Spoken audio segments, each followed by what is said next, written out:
There is nothing new in the world except the history you do not know. Welcome to the Sales History Podcast. I'm your host, narrator, nerd, Todd Caponi. Well, hello. I hope you enjoyed that song playing over the intro. I actually scraped that from a 1956 video called Inventions in America's Growth. I just thought it was hilarious because it kind of brought me back to elementary school watching some bad videos. So hope you enjoyed that.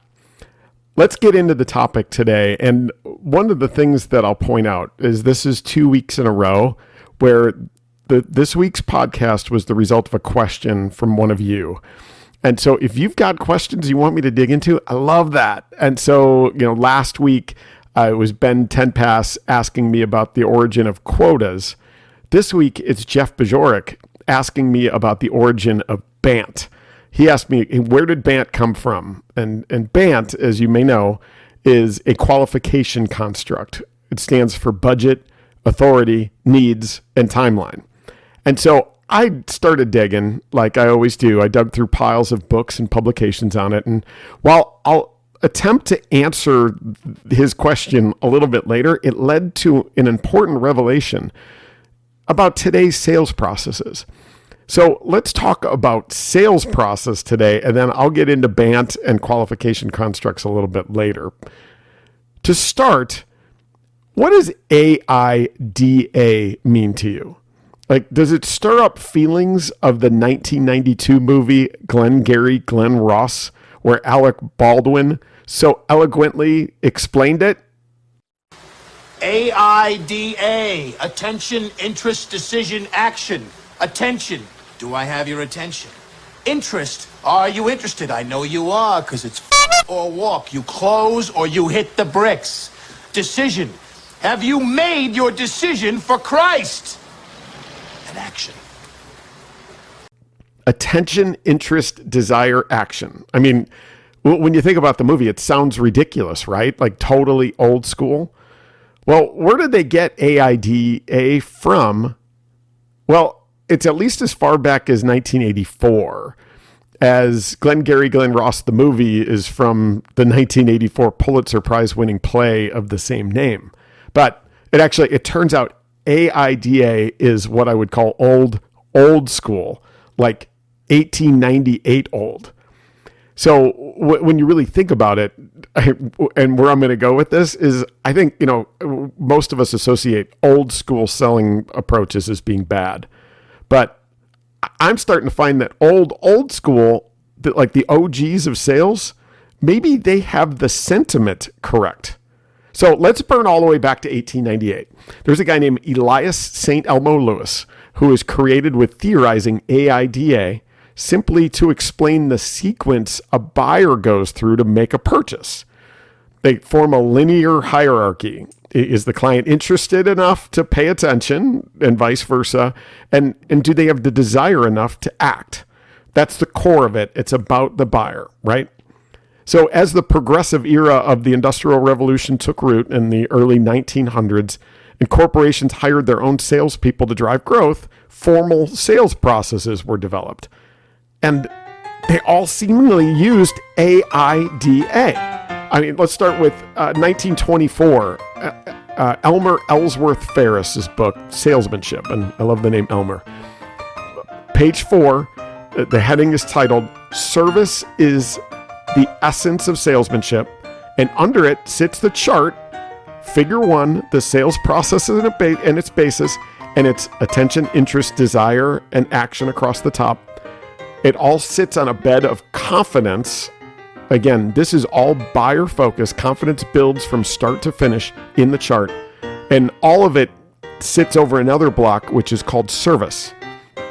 So 1924, Ferris is stating, quote, all writers on salesmanship concede that in every sale, the mind of the customer will pass through 4 different stages: attention, interest, desire, and action. All writers, eh? Well, let's keep going. 4 years earlier, Norval Hawkins, 1920, in his book, The Selling Process. It's a book that's so good, I had to research him. And I found his story, which is pretty insane. I may just do a podcast episode about him, as he is referred to as the greatest salesperson in the history of Ford Motor Company. And Henry Ford called him his $1 million a year man. So anyway, he breaks the sale in a similar way. It's all about the buyer sizing the individual up and going through the process. So gaining attention and awakening interest is first, and then persuading and creating desire, handling objections, securing decision and obtaining signature, and then what he calls the getaway and lead to future orders. Let's keep going though. I'll go back another year, 1919, and one of my favorite authors from the time, Arthur Dunn. I love his writing, as he's the father of what I would consider my favorite sales quote of all time. As a transparency guy, it's, if the truth won't sell it, don't sell it. Well, in his book, Scientific Selling and Advertising, he takes us through the buying journey too, and it's exactly the same things. He changes the words a little bit. It's attention, confidence, education, desire, and volition. Now, I'm not stopping, and I'm going to explain why shortly, so hang in there. 3 years earlier, Norris Briscoe in 1916, his book, Fundamentals of Salesmanship, walks through what he calls the 6 steps of the sale. And it starts with the introduction, or attention directed to goods. Again, recognizing buyer behavior. Interest, meaning recognizing their desire to possess. Resolve to act, so recognizing their resolution to actually do something. And then conversion, from resolve to act into action.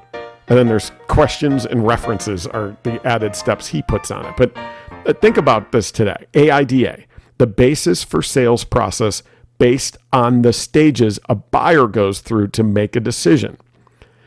In 1911, Arthur Sheldon sums up the starting point I want to make as only the GOAT of sales thought leadership can. Again, GOAT in my opinion. And this is from his book, The Art of Selling. Again, 1911, says, quote, "Those people who make the largest fortunes in trade are the people who give most thought to the needs of the public and to the best means of serving them. True salesmanship is the science of service."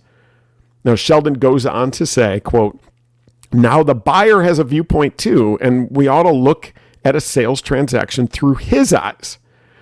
However keen the sellers of today are on making money, the buyer himself is keen on dealing only with those who serve him best." All right, so with all that, here's my point. I want you to think about every sales process I just described. I want you to think about what Elmer E. Ferris said, that all writers on salesmanship concede this. The process, AIDA, is about recognizing the buyer behavior. It's the science of service to the customer, as Arthur Sheldon said. Now, compare that to every sales process you are probably aware of today. What does the sales process sound like today? Is it the process of recognizing buyer behavior and matching up our activities against it? Or is it the opposite?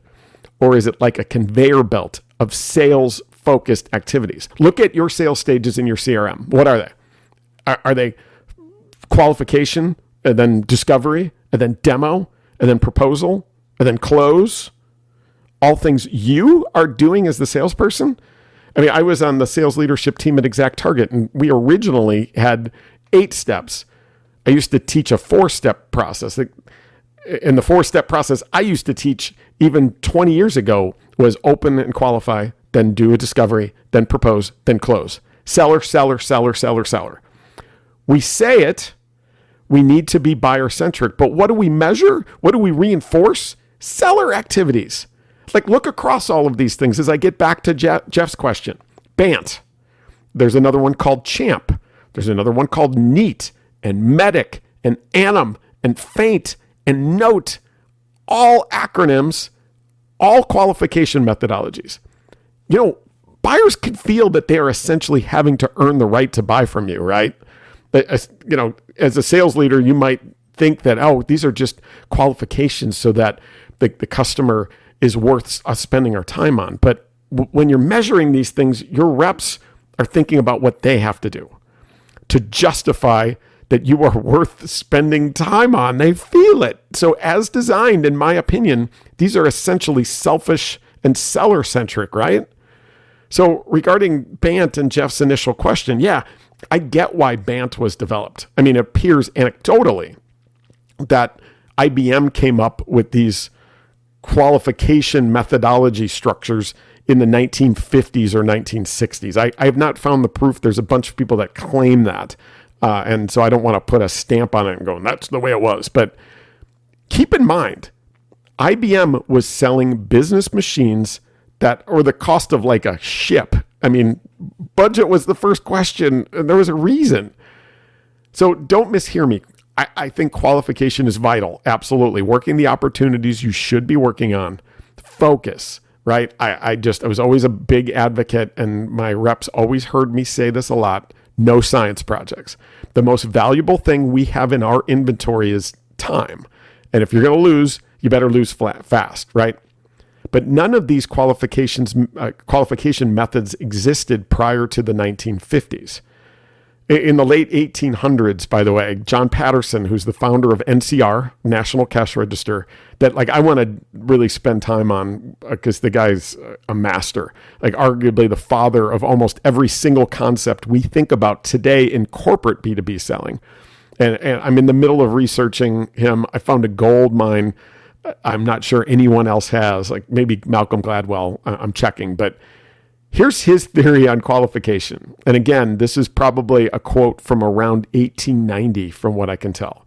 He says, quote, "Every merchant must account for cash. The cash register accounts for cash. Therefore, every merchant needs a cash register." So in other words, back then, if you had a territory, your qualification methodology was, hey, do you sell things? All right, cool. You could use this. Now, that can't be the case today with massive total addressable markets where focus is required. So I get it. We need something. I firmly believe, though, it goes back to better pre-call research and then recognizing buyer behavior. So regarding the sales process, while I didn't invent this foundation, I used it as the structure in my first book, The Transparency Sale. And we'll talk a lot more about it as a forecasting structure in my next book, The Transparent Sales Leader, that's expected out in February if I can get the manuscript done. But our sales process and our forecasting stages must be housed in recognizing buyer behavior foundationally. Because while we can all say all day long that reps should be buyer focused, if all of our processes and measures are seller-centric, guess what the seller puts first? Themselves. So that foundation, it's simply why change, why us, why now? Meaning recognizing where the buyer is in their journey of recognizing their need to change, recognizing the path to change, and recognizing when to change. Then, as we dig into qualification, and I scream this one from the mountaintops, with piles of qualification methodologies, why do leaders still insist on the 4X rule? Meaning, we clearly still suck at it if the rule is 4X. And the 4X rule is, hey, we need to maintain 4X of our quota in pipeline at all times. That A, drives reps to fill their pipelines up with 4X full of crap. But also B, means that we assume most of what we're working on deal-wise isn't going to close. So why can't we get better at qualification? Lose faster the deals we're going to lose anyway, and get that ratio down to 2X or 3X so we spend more time on the deals we should win or finding more that are of a better fit. And if that's the case, qualification, therefore, becomes a different acronym, which I call taking the customer's temp, TEMP, but I'm now evolving that into tempt or tempting the customer because we've got to add a T. And so here's mine. I know this isn't sales history related, but I believe if we're thinking about focused buyer behavior in qualification, this tempt acronym maybe is a better one. Use it, rip on it, you tell me. Tempt. So the first T is trigger. Does the buyer see that their status quo is no longer sustainable? Do we believe it to be the case? Then the E is engagement, meaning simply an engaged buyer is evidenced in their willingness to put you on their calendar for a meeting, for another meeting, for another meeting. The M is mobilizer. Now, this concept comes from the Challenger sale guys, but are we attached to someone who is capable of mobilizing change within their organization and recognizing the behavior that mobilizers have over other people that are just there for themselves or tire kickers? The P is plan, which is an engaged buyer is also willing to chart a path with you. Are they willing to take a journey with us? And then that final T is transparency.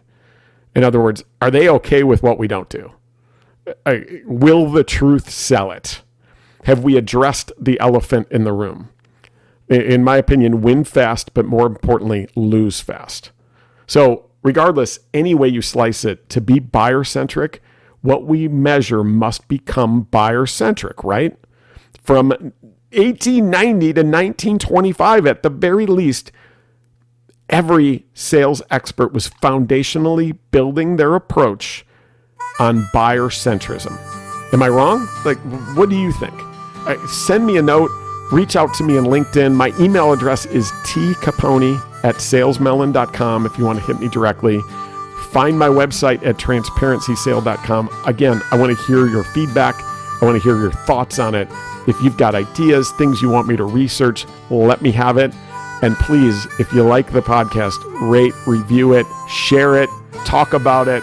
It really inspires me to keep going with this. And if you don't, I would love your feedback too. So hope you enjoyed this one. Hope you learned a little bit that you can actually think about and use today with a frame on sales history. And look forward to talking to you again soon. Thanks.